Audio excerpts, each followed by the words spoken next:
Hello बच्चों, NEET plus में आप लोगों का स्वागत है। तो आज हम लोग फिर से नीट PYQ के ऊपर डिस्कस करेंगे, एक एक प्रॉब्लम को डिस्कस करेंगे। आज लेक्चर 2 है। तो पिछले लेक्चर में कम से कम मेरे हिसाब से हम लोगों ने 7 प्रॉब्लम यानी क्वेश्चन को डिस्कस किया था। आज भी डिस्कस करेंगे कम से कम 7-8 क्वेश्चन, क्योंकि इतने में तो बड़ा लेंदी हो जाता है। तो धीरे धीरे ही हम लोग चीजों को सॉल्व करते हुए आगे चलेंगे, ठीक है। तो चलिए सबसे पहले डिस्कस करते हैं। अब देखिए इस प्रॉब्लम को कैसे हम लोग डिस्कस करेंगे। यहां पर क्या पूछा गया है, सबसे पहले ये ध्यान देना यहाँ पे क्या है, कंपलसरी है। The number of proton, neutron and electron in Lu का मतलब है ल्यूटीशियम। आपको मैं बता देता हूं, F ब्लॉक एलिमेंट होता है लैंथेनॉइड सीरीज का। आगे चलते हैं। एटॉमिक नंबर 71 दिया है और का एटॉमिक नंबर जो मास है वो 175 दिया है रिस्पेक्टिवली यार। ये आपका क्वेश्चन नीट 2020 में पूछा गया था। अब इसमें ये सीरीज दिया है। अच्छा, सीक्वेंस क्या होगा ध्यान देना। यहां पर जो हम लोगों का सीक्वेंस होने वाला है, पहले प्रोटॉन का सीक्वेंस होगा, फिर न्यूट्रॉन का सीक्वेंस होगा, उसके बाद इलेक्ट्रॉन का सीक्वेंस होगा। ये यहाँ पे सीक्वेंस होने वाला है। अब कैसे फाइंड आउट करते हैं जरा ध्यान से समझना। जैसे ल्यूटीशियम है 71 175 दिया है, ठीक है। तो यहां पर होने क्या वाला है, देखो यहां पर क्या फाइंड करेंगे, प्रोटॉन, इलेक्ट्रॉन, न्यूट्रॉन। प्रोटॉन क्या होता है, एटॉमिक नंबर के इक्वल टू होता है। प्रोटॉन बराबर क्या होता है, एटॉमिक नंबर। एलिमेंट का जो एटॉमिक नंबर होता है वही उसका नंबर ऑफ प्रोटॉन होता है। अब चाहे एलिमेंट के ऊपर पॉजिटिव चार्ज हो या नेगेटिव चार्ज हो, उसके एटॉमिक नंबर यानी प्रोटॉन में कभी भी कोई चेंज नहीं होता है। इसको ध्यान देना है यहाँ पे। तो यानी इसमें प्रोटॉन कितना हो जाएगा, 71 हो जाएगा। अब हम लोग इलेक्ट्रॉन निकालेंगे। इलेक्ट्रॉन निकालने का जो क्राइटेरिया होता है, अगर हमारा एलिमेंट न्यूट्रल है तो जितने प्रोटॉन होंगे उतने ही इलेक्ट्रॉन होंगे। अगर पॉजिटिव चार्ज है तो प्रोटॉन कम होगा। कितना कम होगा, जितना पॉजिटिव चार्ज आएगा उतना प्रोटॉन कम करते रहेंगे। और अगर नेगेटिव चार्ज है तो इलेक्ट्रॉन ऐड होगा। जितना नेगेटिव चार्ज होगा उतना इलेक्ट्रॉन ऐड करेंगे। लेकिन इसमें तो कोई चार्ज नहीं है, मतलब जितना प्रोटॉन का नंबर उतना ही इलेक्ट्रॉन का नंबर। कब, जब न्यूट्रल होगा तब। तो मतलब ये न्यूट्रल है, तो यहाँ पर इलेक्ट्रॉन भी कितना हो जाएगा, 71 हो जाएगा। क्लियर, आगे चलते हैं। अब हमको क्या निकालना है, अब हमको निकालना है इसमें न्यूट्रॉन। न्यूट्रॉन को निकालने का एक फॉर्मूला होता है। तो न्यूट्रॉन इज इक्वल टू क्या होता है, न्यूट्रॉन इज इक्वल टू होता है P माइनस, P को क्या बोलते हैं, एटॉमिक नंबर भी बोल सकते हैं, कोई दिक्कत नहीं है। इसको कैपिटल Z से रिप्रेजेंट करते हैं, ठीक है। तो एटॉमिक नंबर को क्या करते हैं, माइनस कर देते हैं हम लोग किसमें से, एटॉमिक मास में से। तो फार्मूला क्या होता है, सीधा सीधा यहाँ पे हो जाता है A माइनस Z। तो नंबर ऑफ न्यूट्रॉन कैसे निकलेगा, A कितना दिया है 175, Z कितना है 71। जब इसको सॉल्व करोगे तो तुम्हारा आ जाएगा 104, ये आ जाएगा फाइनली। तो यानी तुम्हारा यहाँ पे क्या हो जाएगा 104 होगा। तो अब इनका सीक्वेंस क्या बनेगा, 71 104 71। अब इस तरीके का तुमको कहीं ऑर्डर दिख रहा है, ये ऑप्शन डी में दिख रहा है। तो सही आंसर क्या होगा इस क्वेश्चन के लिए, ऑप्शन डी होगा। तो इस तरीके से चीजों को सॉल्व करते हैं। क्लियर। अब मैं दूसरा क्वेश्चन लिखने वाला हूं, ध्यान देना। चलो, एक प्रॉब्लम हम लोगों ने डिस्कस कर लिया। तो ऐसे ही चीजों को डिस्कस करेंगे। PYQ का मतलब ही होता है कि कॉन्सेप्ट लगा करके हम लोग समझे। अच्छा, ये क्वेश्चन कौन से चैप्टर से बिलोंग करता है, तो ये जो क्वेश्चन है आपका, ये स्ट्रक्चर ऑफ एटम, परमाणु संरचना से आया है। क्लियर। तो उस चैप्टर से ये क्वेश्चन उठाकर दे रखा था। अब अगला क्वेश्चन हम लोग डिस्कस करते हैं।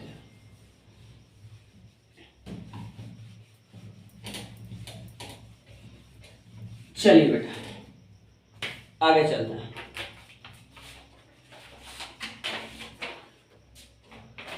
अगला प्रॉब्लम है, ध्यान से समझेंगे, एक एक बात क्लियर होता जाएगा। यहां पर दूसरा question number 9, the orientation of N atomic orbitals is govern by. ये आपका क्वेश्चन कब पूछा था, इसको भी ध्यान देंगे बेटा। 2006 में पूछा था, नीट 2006 में। ऑप्शन ए में दिया है एजीमुथल क्वांटम नंबर, बी में दिया है स्पिन क्वांटम नंबर, सी में दिया है मैग्नेटिक क्वांटम नंबर, और डी में दिया है प्रिंसिपल क्वांटम नंबर। अब देखिए मैं आपको क्या बताने वाला हूं, बात ध्यान ध्यान से समझिए। ये भी स्ट्रक्चर ऑफ एटम का क्वेश्चन है, क्वांटम नंबर से है। अब क्वांटम नंबर क्या होता है? क्वांटम नंबर एक ऐसा नंबर होता है जो इलेक्ट्रॉन के बारे में पूरी तरीके से इंफॉर्मेशन देता है, मतलब कंप्लीट इंफॉर्मेशन अबाउट इलेक्ट्रॉन, जो इलेक्ट्रॉन के बारे में पूरी तरीके से जानकारी देगा वो क्वांटम नंबर कहलाएगा। चार टाइप्स के होते हैं। एजीमुथल क्वांटम नंबर होता है, सॉरी पहले प्रिंसिपल क्वांटम नंबर होता है, दूसरा एजीमुथल होता है, तीसरा मैग्नेटिक क्वांटम नंबर होता है, और चौथा स्पिन क्वांटम नंबर होता है।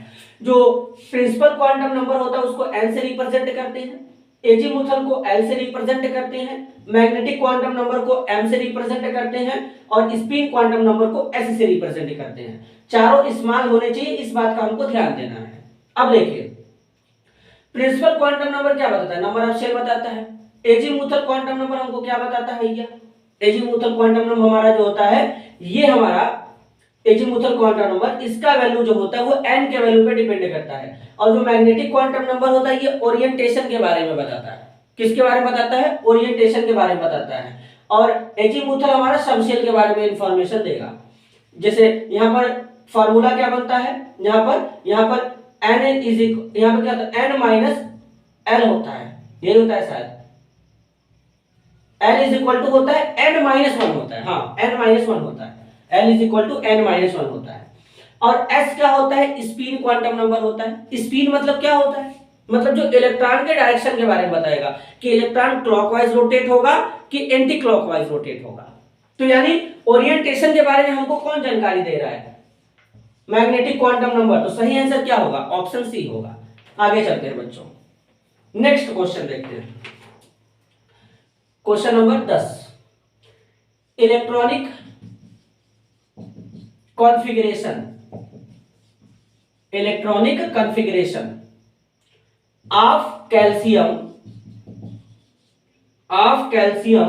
Atom can be written as। ये क्वेश्चन आपका 1992 में पूछा गया था। कब पूछा गया था? 1992 में पूछा गया था। तो इलेक्ट्रॉनिक कॉन्फ़िगरेशन से रिलेटेड है। तो मैं आपको पहले चार ऑप्शन लिखता हूं, उसके बाद डिस्कस करेंगे। इनर्ट गैस का यूज करके लिखा गया है, इसको ध्यान देना है। बी में क्या है? आर्गन है, और इसके बाद आपका 4s2 है। सी में आपका क्या है? फिर से नियॉन है, और यहां पर है 4s2। और डी में आपका क्या है? क्रिप्टॉन का यूज किया गया है, 4p2 है। चलिए अब इसमें सही आंसर तक पहुंचने से क्या होगा, कैसे पहुंचेंगे? देखिए सबसे पहले तो आप ये समझिए कि कैल्शियम हमारा क्या होता है? s ब्लॉक एलिमेंट होता है, ग्रुप नंबर 2 से बिलोंग करता है, एटॉमिक नंबर इसका 20 होता है। अगर आप कॉन्फ़िगरेशन लिखेंगे कैल्शियम का तो क्या होगा? 1s2 2s2 2p6 3s2 यही होगा, और 3p क्या हो जाएगा? 6, और उसके बाद क्या हो जाएगा? 4s2। अब ध्यान दीजिएगा कैल्शियम में यहां पर एटॉमिक नंबर 20 है, तो आयंस के तो फॉर्म में है नहीं, मतलब ये न्यूट्रल है। तो न्यूट्रल है जिसमें टोटल इलेक्ट्रॉन कितने होंगे? टोटल इलेक्ट्रॉन है 20। अब 20 इलेक्ट्रॉन को हमको क्या करना है? डिवाइड करना है, बांटना है।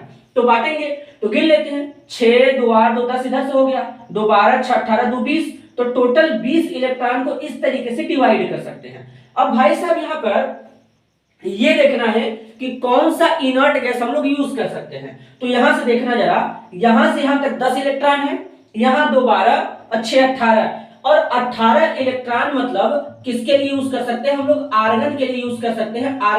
आर्गन का एटॉमिक नंबर 18 होता है। और आप तो जानते ही, मैंने बताया भी है कि इलेक्ट्रॉनिक कॉन्फ़िगरेशन लिखने के लिए नोबल गैस का यूज करते हैं हम लोग, ठीक है। इसको हम लोग कंडेंस्ड इलेक्ट्रॉनिक कॉन्फ़िगरेशन कहते हैं। हालांकि इलेक्ट्रॉनिक कॉन्फ़िगरेशन 3 टाइप्स का होता है, एक होता है जनरल, दूसरा होता है एक्सपेंडेड, तीसरा होता है कंडेंस्ड। तो जनरल तो यहाँ पे लिखा नहीं गया है, ये जो लिखा गया एक्सपेंडेड है। एक्सपेंडेड का मतलब क्या होता है? फैला करके लिखना, तो ये फैला करके लिखा गया तो एक्सपेंडेड हो गया। इसके बाद क्या हुआ इसमें? ये हमारा कंडेंस्ड में यहाँ पे ऑप्शन में दिया है। तो यानी इतना तो पता चल गया सर कि यहां से लेकर के यहां तक 18 इलेक्ट्रॉन है, तो हम लोग आर्गन का यूज कर लेंगे। अब बचा क्या 4s2, 4s2 है तो इसको यहाँ पे क्या लिखेंगे 4s2 लिख देंगे। तो यानी अगर आप मान लीजिए बिना इलेक्ट्रॉनिक कॉन्फ़िगरेशन किए एक ऑप्शन को काटे तो पहले ही काट देते भाई साहब, क्यों? यहाँ पर सीधा सीधा दिख रहा है कि क्रिप्टॉन आ गया, एटॉमिक नंबर 36 होता है, तो अब कैल्शियम का तो 20 ही होता है, तो 36 आने का कोई मतलब नहीं है, ये तो पहले कटेगा भाई। आगे देखो, दूसरा तुम ये काट सकते थे, इतना पता होना चाहिए कि भाई कैल्शियम है, एटॉमिक नंबर 20 है, एस ब्लॉक में आता है, और एस ब्लॉक में आता है तो इसका मतलब जो लास्ट इलेक्ट्रॉन है वो एस सबसेल में एंटर करना चाहिए। अब यहां पर तुम देखोगे तो पी सबसेल में एंटर करा दिया है, तो ये भी कट गया।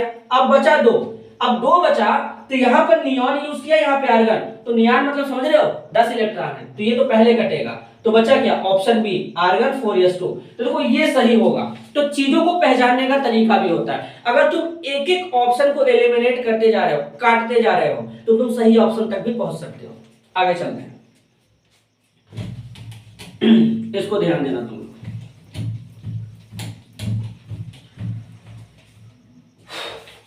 बड़ा मच्छर है तुम लोगों के एरिया में, मच्छर है क्या? जरा बताना कमेंट लिख करके।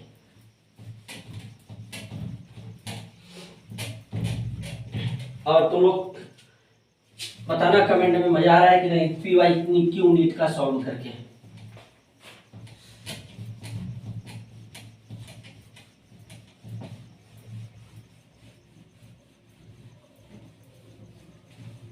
चलो अगले प्रॉब्लम को ऊपर चर्चा करते हैं। Problem number 11, theory based question है। 11, in a given atom no two electrons can be, sorry be नहीं है भाई, कैन हैव द सेम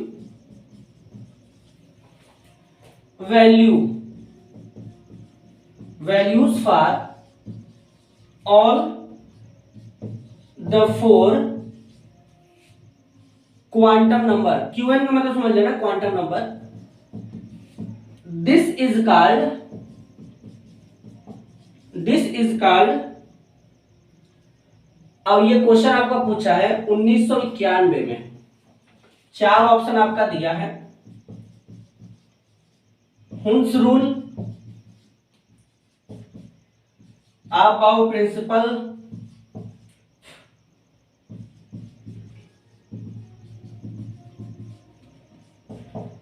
आपका अनसर्टेनिटी प्रिंसिपल दिया है,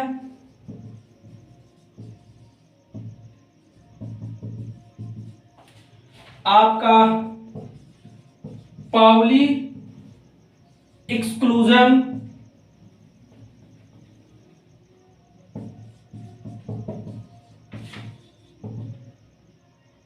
प्रिंसिपल दिया है। अब जरा ध्यान से समझना भाई, एक बार मैं चेक कर लूं ऑडियो और वीडियो क्लियर है कि नहीं। बिल्कुल क्लियर है। देखिए सबसे पहले हुन्स रूल क्या बोलता है, उससे पहले मैं क्वेश्चन समझा दूं।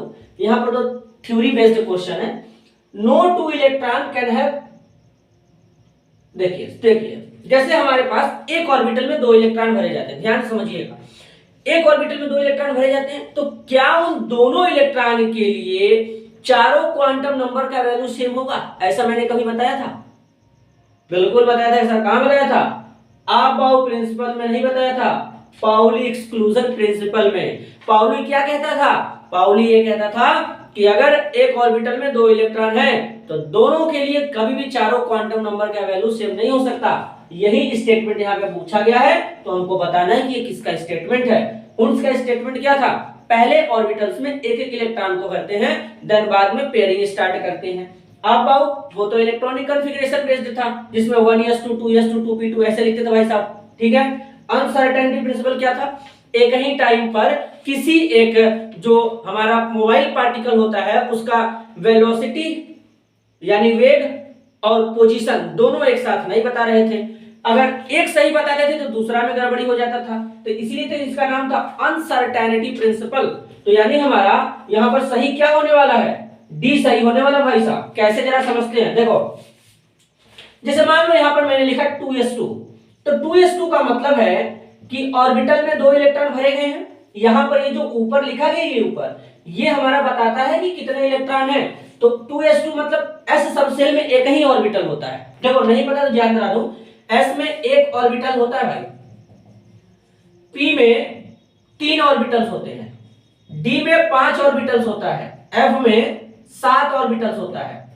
अब s एक ऑर्बिटल का मतलब एक बॉक्स, 3 ऑर्बिटल का मतलब 3 बॉक्स, 5 ऑर्बिटल का मतलब 5 बॉक्स, और 5 बॉक्स मतलब पांचों लगातार जुड़े होंगे एक साथ, मतलब पांचों एक दूसरे के साथ में फ्यूज्ड होंगे, जुड़े होंगे। इनको डीजेनरेट ऑर्बिटल बोला जाता है। डीजेनरेट का मतलब होता है जिनका एनर्जी आपस में सेम हो। आगे चलते हैं, तो अब देखो यहां पे क्या होगा। तो सबसे पहले इन दोनों इलेक्ट्रॉन के लिए चारों क्वांटम नंबर का वैल्यू कैलकुलेट कर लेते हैं। देखो n l m s ये होता है n l m s। n के लिए क्या होगा, यही नंबर होगा प्रिंसिपल, यहाँ पे 2।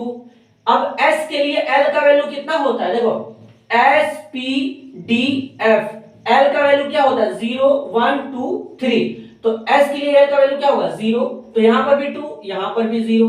आगे देखो m का वैल्यू क्या होगा इनके लिए, m का वैल्यू s के लिए 0 होता है, तो यहां पर 0 होता है, तो यहां पर भी 0, यहां पर भी 0। अब इलेक्ट्रॉन का डायरेक्शन कहां पे, ऊपर है, तो मतलब प्लस हाफ हो जाएगा, नीचे की तरफ है माइनस हाफ हो जाएगा। तो पाउली का यही कहना था कि कभी भी एक ऑर्बिटल में दोनों इलेक्ट्रॉन के लिए चारों क्वांटम नंबर का वैल्यू सेम नहीं हो सकता। ऐसा हो सकता है कि 3 का मैच कर जाए, लेकिन चौथा वाला तो कभी जिंदगी में ही मैच नहीं करेगा, ये संभव ही नहीं है बेटा। तो देख सकते हो 3 क्वांटम नंबर ऑलरेडी मैच कर रहे हैं, लेकिन चौथा वाला मैच किया नहीं, मैच किया। तो यही है, ये पाउली एक्सक्लूजन प्रिंसिपल है। एक्सक्लूजन का मतलब क्या होता है, एक्सक्लूड मतलब छोड़ करके, जिसको ऐड नहीं करना, मतलब एक छोड़ देते हैं। ठीक है, आगे चलते हैं। चलो भाई, थ्योरी बेस्ड क्वेश्चन था।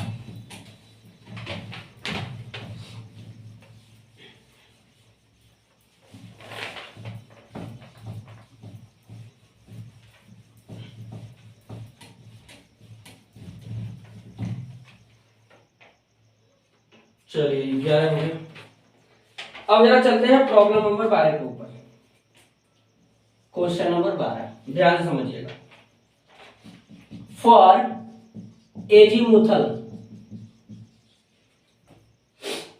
क्वांटम नंबर, हिंदी में इसको दिग्वंशी क्वांटम संख्या कहते हैं, L बराबर 3, the maximum number of electron. सारे के सारे क्वेश्चन हमारे फिजिकल केमिस्ट्री के हैं, इसको ध्यान दीजिएगा। Will be option A 2, B में है 6, सी में है 0 और डी में है आपका 14 इलेक्ट्रॉन। यह क्वेश्चन आपका पूछा है 1991 में। देखिए क्वेश्चन पूछा क्या है, सबसे पहले यह समझिए। यहां पर हमको एजीमुथल क्वांटम नंबर का वैल्यू दिया है, ठीक है, और हमसे मैक्सिमम नंबर ऑफ इलेक्ट्रॉन पूछ लिया है। तो सबसे पहले यहां पे हमको क्या पता होना चाहिए भाई साहब, कि अगर हम एजीमुथल क्वांटम नंबर का वैल्यू सबके लिए देखें तो यहां पर हमारा क्या है, सबसेल है। सबसेल है, कौन कौन होते हैं, एस होता है, पी होता है, डी होता है, एफ होता है। एस का मतलब शार्प होता है, पी का मतलब प्रिंसिपल, और डी का मतलब डिफ्यूज्ड, एफ का मतलब फंडामेंटल, ये इनका मतलब होता है। ठीक है, आगे चलते हैं। शार्प, प्रिंसिपल, डिफ्यूज्ड, फंडामेंटल, ये इनका फुल फॉर्म है। अब इनके लिए एल का वैल्यू लिखते हैं, तो एल का वैल्यू क्या होता है इसके लिए 0 1 2 3। तो अब जरा तुमको ध्यान से पकड़ना चाहिए कि एजीमुथल क्वांटम नंबर का वैल्यू 3 कहां पे आ रहा है, एफ ऑर्बिटल यानी एफ सबसेल के लिए आ रहा है। किसके लिए आ रहा है, एफ सबसेल के लिए आ रहा है। तो अब एफ सबसेल क्या है, तो तुम एफ को पकड़ लो। एफ में नंबर ऑफ ऑर्बिटल कितने होते हैं, नंबर ऑफ ऑर्बिटल्स कितने होते हैं, 7 होते हैं, और 7 के 7 ऑर्बिटल डिजेनरेट होते हैं। तो इन 7 ऑर्बिटल को पकड़ लो, ऐसे बना लो, 1 2 3 4 5, 1 2 3 4 5 6 और एक यहाँ पर और बनेगा, 7 हो गया। अब एक ऑर्बिटल में 2 इलेक्ट्रॉन भरे जाते हैं, दोनों अपोजिट स्पिन के होने चाहिए, एक क्लॉकवाइज दूसरा एंटी क्लॉकवाइज। तो यहां पर ऐसे फिलअप कर दो।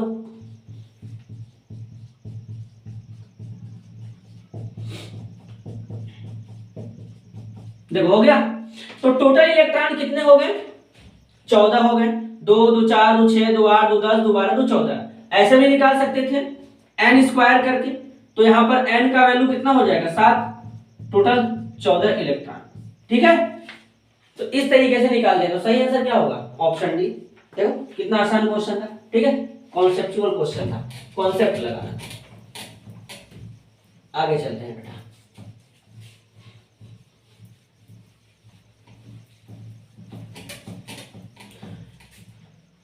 CYQ आप देखते होंगे जब भी मिलता होगा, एक दिन बाद मिलता होगा। तो रीजन है इसका, क्वेश्चन ढूंढना पड़ता है उसको, तो ढूंढना है फिर सन लिखना है, तो इसीलिए थोड़ा समय लगता है।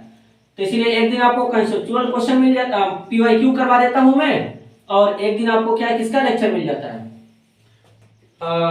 जो अपना थ्योरी चल रहा है, chapter some basic concept of chemistry. अब हम लोग को स्टोइकियोमेट्रिक पढ़ना है, तो उसको भी डिस्कस करेंगे कल। चलिए क्वेश्चन नंबर 13 पे चलते हैं। एन आयन, यहां पर आयन के बारे में बात किया जाता है, has 18 electron in the outermost shell. It is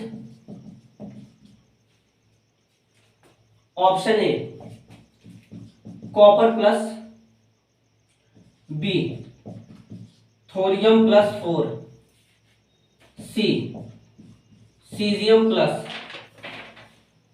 और डी के प्लस। क्वेश्चन आपका पूछा है 1990 में।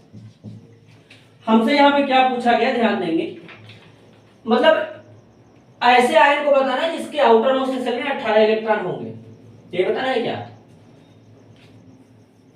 N ion has 18 electron in the outermost shell. तो देखो कॉपर जो होता है, कॉपर प्लस, जरा कॉपर का इलेक्ट्रॉनिक कॉन्फ़िगरेशन लिखते हैं। एटॉमिक नंबर 29 होता है, 29। अगर आप इलेक्ट्रॉनिक कॉन्फ़िगरेशन लिखेंगे 1s2 2s2 2p6 3s2 3p6 3d 10, और यहां पर क्या हो जाएगा 4s1। इसको ऐसे भी लिखते हैं कॉपर आर्गन लगा करके, तो यहां पर क्या होता है 3d10 होता है, 4s1 होता है। यही होता है ना भाई साहब, देख लो। तो अब कॉपर हमारा किस में चला गया है? +1 में चला गया है। तो एक इलेक्ट्रॉन यहां से निकाल दो। जब एक इलेक्ट्रॉन यहां से निकाल दोगे तो डी में कितना हो जाएंगे? 10। और आउटर मोस्ट सेल कौन सा है? यहां से गिन लो, ये सारे आउटर मोस्ट सेल ही तो है। हालांकि पहले तो 4s1 था, लेकिन एक इलेक्ट्रॉन यहां से निकाल दिया, तो अब कैसे गिनोगे? ये हमारा पहला सेल हो गया, ये दोनों मैच कर गए तो दूसरा सेल हो गया, ये तीनों मैच कर गए तो तीसरा सेल हो गया। तो तीसरे सेल में कितना इलेक्ट्रॉन है? तीसरा सेल ही केवल बचा, चौथा था लेकिन इसमें से इलेक्ट्रॉन निकल गया, और जब इलेक्ट्रॉन निकल गया तो सेल पॉसिबल ही नहीं है। तो तीसरा वाला ये भी आउटर मोस्ट, ये भी आउटर मोस्ट, ये भी आउटर मोस्ट। तो अब इसमें 2, इसमें 6, इसमें 10, टोटल 18। तो सही आंसर तो यही हो गया, ये हमारे कट जाएंगे। वैसे भी पोटेशियम में हो नहीं पाता, सीजियम में नहीं हो पाता, थोरियम में नहीं हो पाता। थोरियम का वैसे भी एटॉमिक नंबर 90 होता है, तो कोई मतलब नहीं बना। ठीक है, आगे चलते हैं।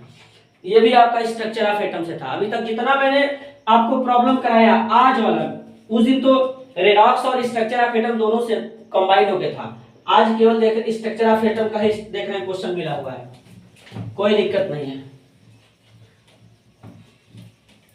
देखो मैटर ये कि पढ़ता सब कोई है, ठीक है, थ्योरी वगैरह जो भी पढ़ते हो अच्छी बात है, और जब तक थ्योरी नहीं पढ़ेंगे, क्लियर नहीं होगा, तब तक हम लोग न्यूमेरिकल भी प्रैक्टिस नहीं कर सकते। लेकिन ये ध्यान दो कि लास्ट में आते आते एंड में जितना ज्यादा क्वेश्चन आप प्रैक्टिस करेंगे, सिलेक्शन का चांस उतना ज्यादा बढ़ जाएगा। अब भाई मेरा चैनल उतना बड़ा नहीं है, लेकिन मैं कोशिश कर रहा हूं जितना भी अपने तरफ से बताने का। अब कौन देख रहा है कौन नहीं मेरे को नहीं पता, कितने लोग देखते हैं कितने लोग नहीं, लेकिन फिर भी एकदम पूरा मेहनत है, एकदम ईमानदारी के साथ में पूरा कंटेंट है, जितना है अपने पास अवेलेबल कर रहे हैं। धीरे धीरे ग्रोथ और होगा, इससे ज्यादा क्या बोलेंगे। चलो आगे चलते हैं। Question number 14, number of unpaired electron in N2 plus is, या फिर आर भी लिख सकते हैं, 1989 में पूछा गया था। 4 ऑप्शन है, ए में 2, बी में आपका 0 और सी में आपका 1, डी में आपका 3 दिया है। चलो, इसको दिल पे नहीं लेना है कि कैसे प्लस चार्ज आ गया है वगैरह वगैरह। भाई एग्जामिनर ने क्वेश्चन सेट किया है, मतलब हमको आंसर देना है। देखो, ये है नाइट्रोजन। अगर हम नाइट्रोजन का इलेक्ट्रॉनिक कॉन्फ़िगरेशन लिखे तो क्या होगा? एटॉमिक नंबर 7 होता है।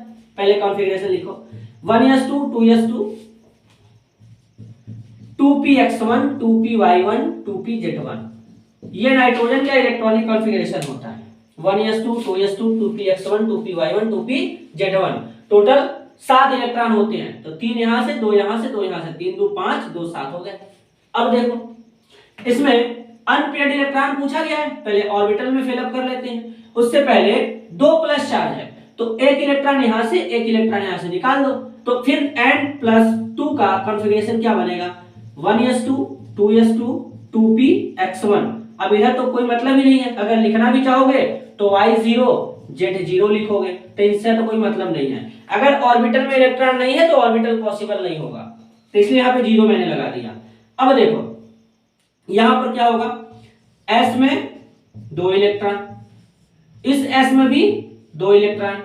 अब p में हमारे 3 ऑर्बिटल होते भाई, 2px1 2py 2pz, तो इनमें तो इलेक्ट्रॉन है ही नहीं, केवल इसमें है।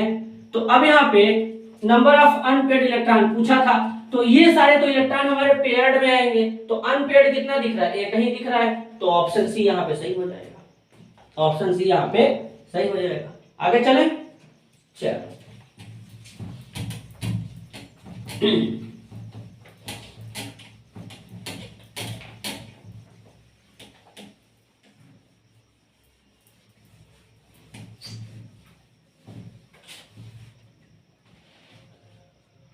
क्वेश्चन नंबर 15 पे चलते हैं।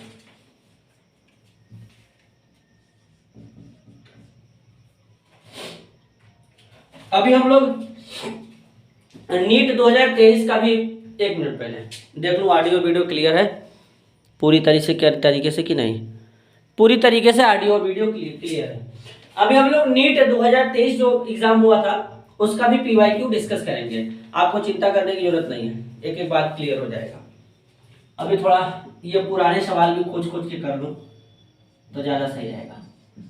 The number of spherical nodes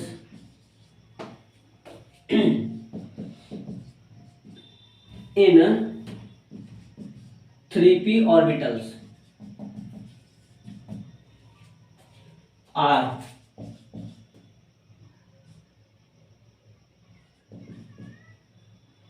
option A, आर ही लिखोगे दिक्कत नहीं है, 1 3 सी नन डी 2। ये आपका 1988 में पूछा था, 1988 में पूछा था। हमसे क्या पूछा गया है? नंबर ऑफ स्फेरिकल नोड पूछा गया है, तो नंबर ऑफ स्फेरिकल नोड निकालेंगे। तो नोड निकालने का फॉर्मूला क्या होता है ये देखते हैं।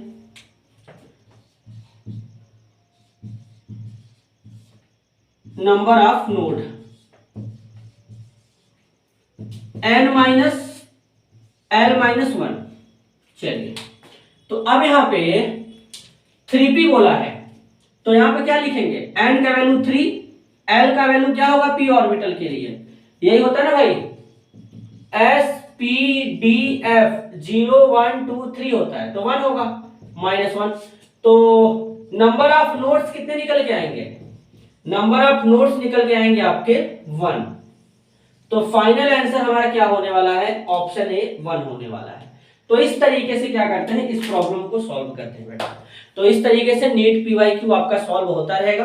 क्वेश्चन को प्रैक्टिस करिए, जितना ज्यादा आप क्वेश्चन प्रैक्टिस कर सकते हैं उतना ज्यादा क्वेश्चन प्रैक्टिस करिए, पीवाईक्यू पर फोकस करिए और नया चीज पढ़ने का कोशिश मत करिएगा। थोड़ा सा भी तो समय है, अगर ऐड करना चाहते तो कर लीजिए, लेकिन जब समय और कम होगा, क्योंकि मई में ही आपका एग्जाम होगा नीट का, तो उस टाइम पे नया चीज ऐड मत करिएगा। जितना आपने पढ़ा है मोर देन सफिशिएंट है, आप अपना क्वेश्चन प्रैक्टिस करते रहिए। तो आज के लिए बस इतना ही, मिलते हैं अगले वीडियो में, तब तक के लिए धन्यवाद।